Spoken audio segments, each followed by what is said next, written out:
Hello you guys and welcome back to एक और solution to a very new problem. तो त्रिशा ने मुझे बताया कि उसकी फ्रेंड्स उसकी फैशन सेंस का मजाक उड़ाते हैं विच रियली हर्ट्स हर। तो सबसे पहले तो ये सुन के मैंने ये फ्रेंड्स वर्ड को इग्नोर करने की सोच लिया है, because friends don't make their friends feel bad about themselves, okay, and that's fact.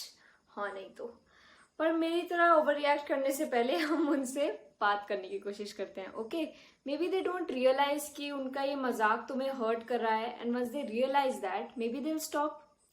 सो मेरी एडवाइस होगी to put on your seriousness वाला cap and talk to them. Let them know कि तुम्हें ये पसंद नहीं है and you want them to stop.